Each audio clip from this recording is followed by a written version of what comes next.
I'm recording this on January 4th, 2026, as part of week 5, the end of an exploration of the concept of giving and receiving.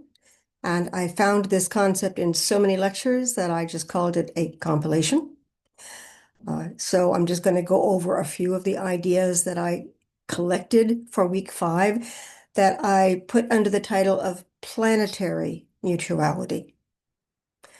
Now, with current events today, planetary mutuality looks like a dream that we'll never achieve. And that's because we are seeing the problems with a very close eye. We hear about things, we see things, the evidence is out there so that it's more visible, it's more available to us. I enjoy reading articles that remind me that things used to be a lot worse. And while this is not a perfect time, relatively speaking, we're not doing that badly. And so it's important to have a wide perspective when you look at issues. And I advocate the same thing when we're looking at personal issues. Yes, we have a problem. That doesn't make us bad. Yes, there's an issue that is tough and we're reacting emotionally or negatively or childishly. Yes, and we still have the capacity to look at it, to examine, and to make different decisions.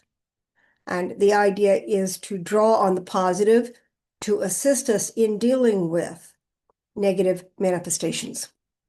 So, on the topic of world resources being scarce and how that drives a lot of conflicts, the guide suggests that there is not a scarcity, but there is a hoarding, that there's a desire for power by having more than someone else or controlling a world supply.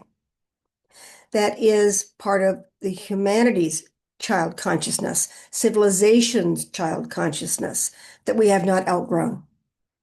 And while there may be a large percentage of people who don't think that's necessary, especially in democratic countries, you'll get thrown out of office if you don't satisfy the majority of people. So that there is evidence of scarcity because resources are allocated unequally. The guide says in Patrick Lecture 250, The Meaning of Grace, the guide says, yes, there's a reason for that. And the reason for that is to force us to cooperate. That by allocating resources differently among different continents, among different peoples, one day we will have to come together to eliminate this so-called scarcity so that everyone can have what they need. So there's a rhyme and a reason to the realities on the Earth sphere.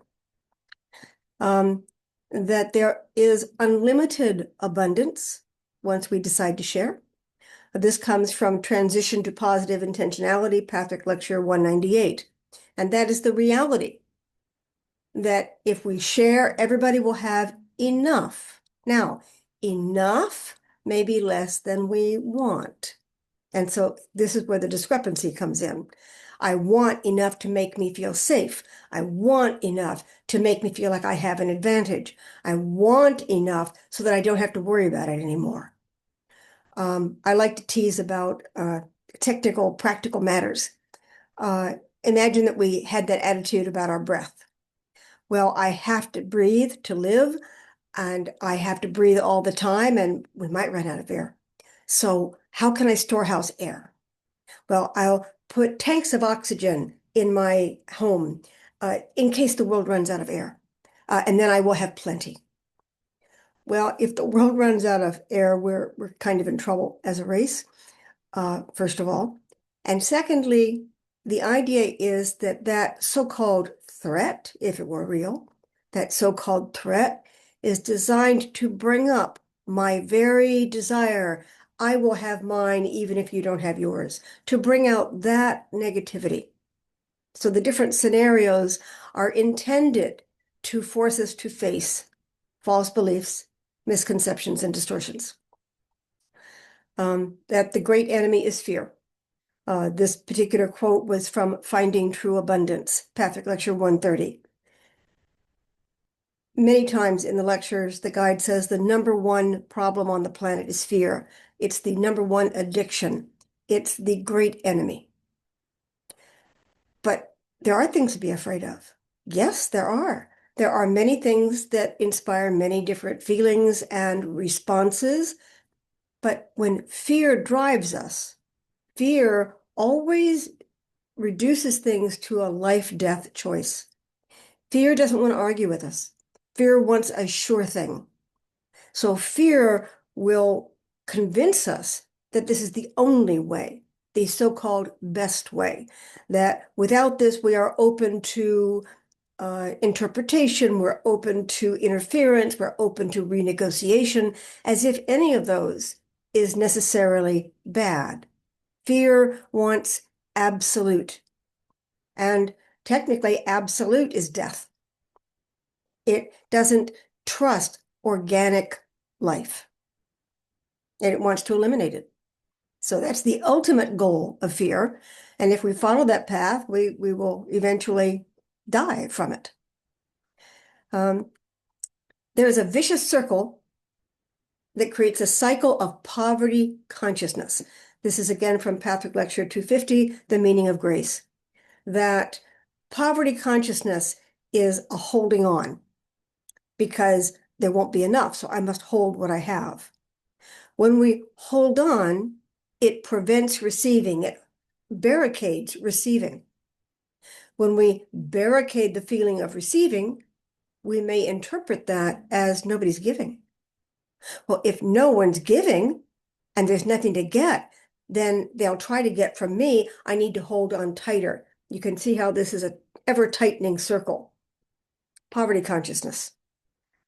So fear increases the holding, which prevents receiving, which prevents or talks us out of giving, which makes us feel like the world is not an abundant place to live. Benign circles, the guide gives a meditation. Benign circles are spoken of in Patrick Lecture 50 on the vicious circle, in Patrick Lecture 250 on the meaning of grace. But the meditation that is quoted here comes from Patrick Lecture 99 Q&A, the question and answer section. And the meditation is to say over and over again, like a mantra, that giving is receiving, is giving, is receiving, is giving, is receiving. Something magical happens when you say kind words. Something magical happens when you speak the truth.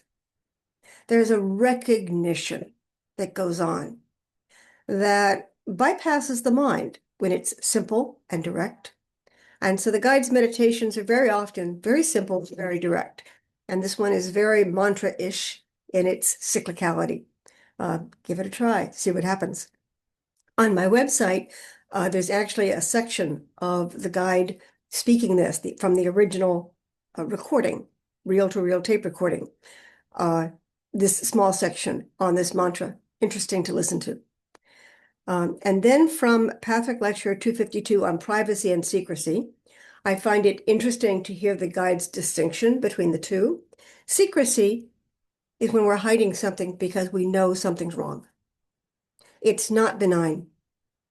We know the secret we are holding will expose us or trigger something or set off a chain of events. It's something that cannot see the light of day. We must withhold it. Privacy is more not here, not now. Even if it's, and not with you or not with this group. Privacy is a choice on when and where to share, to expose, to discuss. And privacy is a decision-making process. And those who hold secrets will accuse someone who's being private of withholding as a secret, because that's what they do. We project what we're doing onto other people.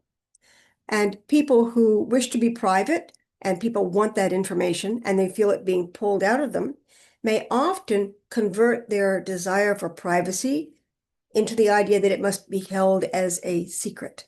I cannot reveal it, rather than I don't want to reveal it now, despite the reaction of the other person to my not sharing.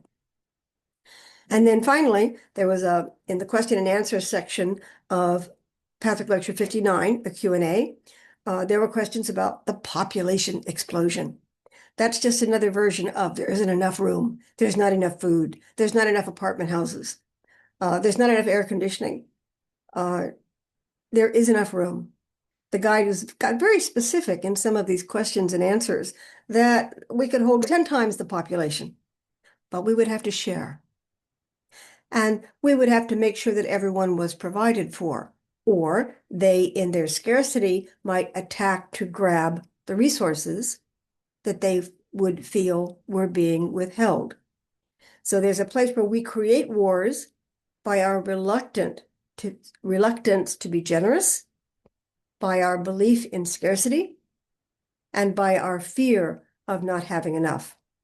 And this is, in a kind of a wordy way, this is where each individual has a very, very slight but important connection to all the wars being waged on the planet. They all reflect a universal concept that each human being holds to some degree. And so when we get upset about current events, the guide suggests that we look at the fact that it is mirroring something in us that we know about and don't approve of, or we suspect but have hidden. And so that it's confusing and upsetting to us to see it played out on the world stage. Find your part.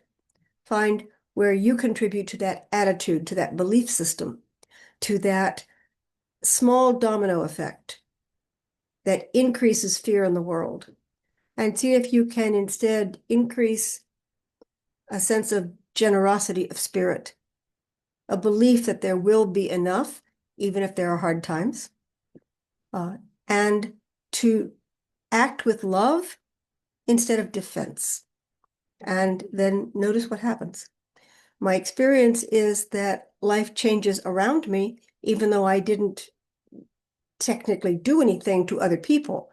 Either different people surround me, different people come into my sphere of influence, because the people who want to be selfish leave. We're not colluding, we're not sharing that belief system anymore. But also, when we see one person being loving and generous, it prompts us to attempt to be more loving and generous.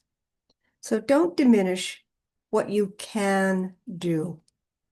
What you can do has an effect on the world stage, even though you may not get credit for it. So, short summary of Planetary Mutuality, part of a compilation of Pathwick lectures. Thanks for listening, and I hope you read all the lectures. And blessings upon a new year.